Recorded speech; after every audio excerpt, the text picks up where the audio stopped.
Hello learners, today in this class we are going to discuss about education of the children with special needs whom we call as CWSN.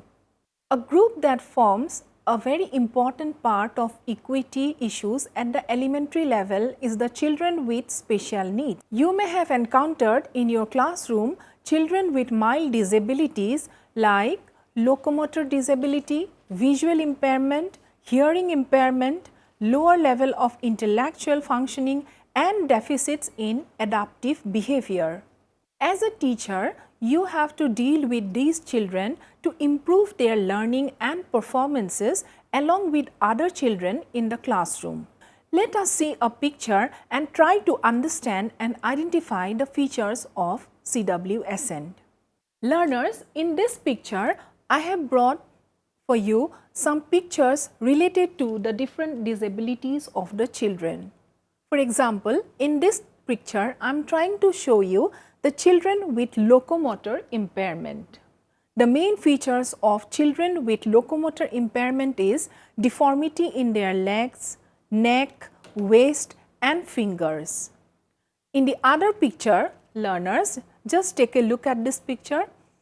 Here, I have pasted one picture of children with partial blindness. The main features of children with partial blindness is deformity in their eyes, watery eyes, holds object close to the eyes. These are the basic features of children with partial blindness, identifying of which is very important for you while you are dealing with them in the classroom. The third picture that I have pasted here is of children with learning disabilities. The main feature of children with learning disabilities are lack in self-confidence, seeks repetition and practices. The first step in dealing with the CWSN is to identify them properly along with the degree of disability. The teacher has to probe the problem of such children through proper medical checkup, testing and through observation of their behavioral characteristics. Once these children are identified, they are referred to appropriate persons or agencies to undergo a cure for their disability. Suppose for example, children with hearing problem, may require medical treatment and may require correction like hearing aid in order to overcome the disability. A child with visual problem may require lens or a magnifying glass. A child with locomotor disability may require crutches or a wheelchair to move around or some mechanism for adjustment of hands for writing. The curative and corrective measures are accompanied by adjustment in curriculum and classroom transaction with the objective of making the curriculum accessible to such children as to the other children. The provision that can be made in the classroom or school is to promote learning of such children which are mentioned here.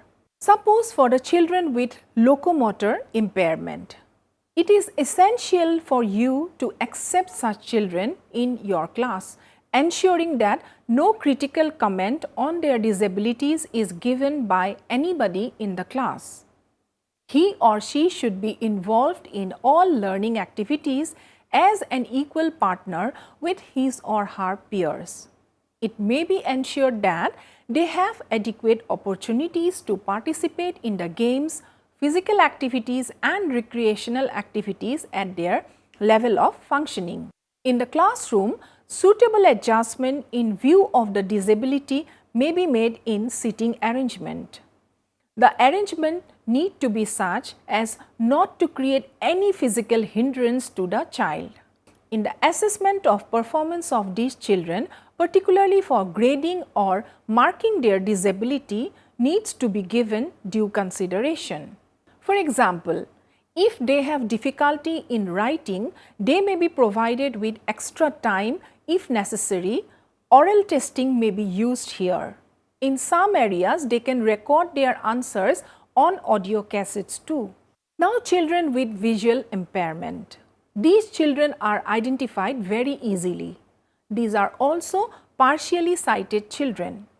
The vision of some of these children can be corrected through lens, but some can read only large printouts. Some may require magnifying glasses to read. Some children may have restricted field of vision.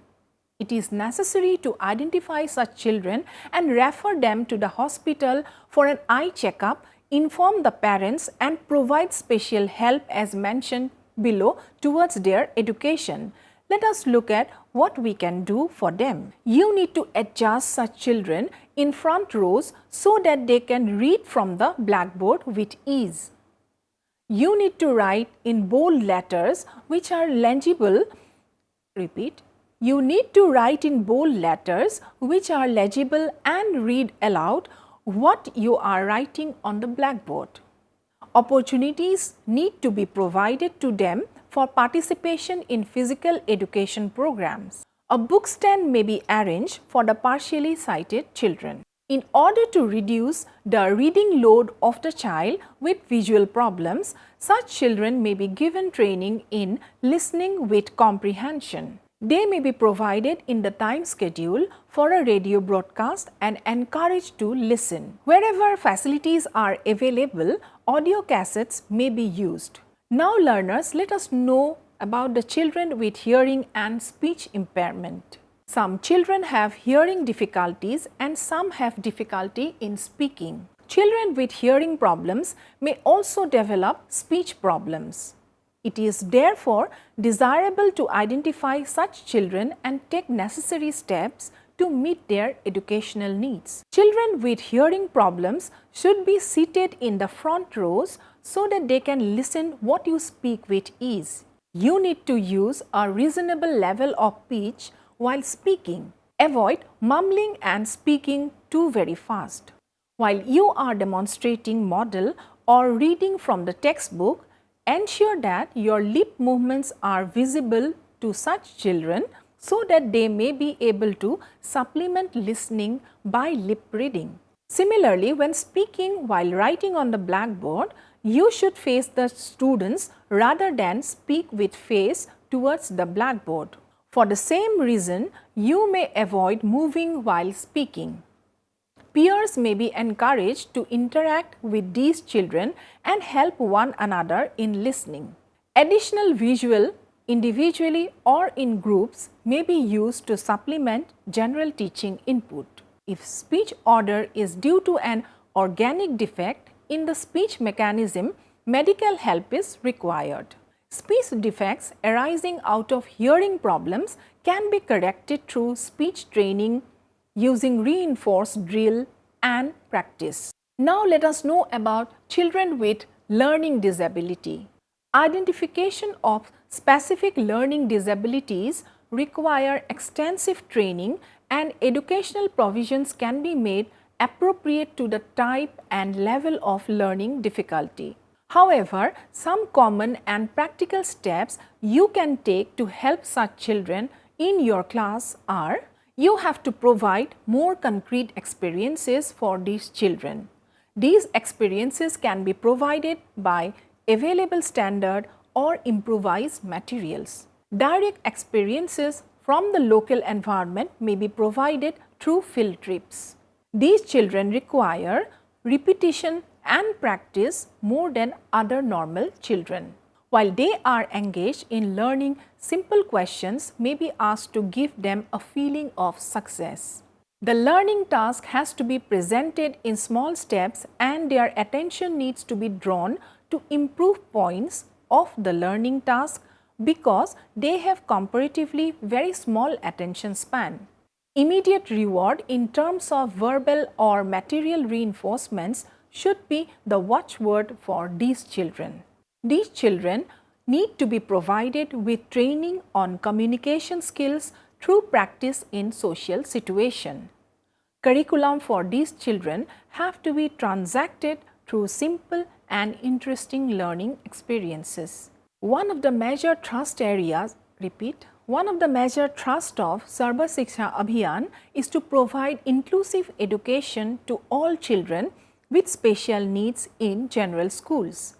Sarva Shiksha Abhiyan ensures that every child with special needs, irrespective of the kind, category and degree of disability, is provided quality inclusive education in the general schools along with the normal children. It also supports a wide range of approaches, options and strategies for education of children with special needs. This includes special training in the form of school readiness program for CWSN, education through special schools, home schooling and community based rehabilitation. The ultimate aim would be to mainstream all CWSN in neighborhood school. So, dear learners, I hope by now you have learned at least a little bit of the CWSN, their characteristics, their features and the educational provisions accordingly that we have to make for them. That's all for today. See you in the other class. Thank you very much.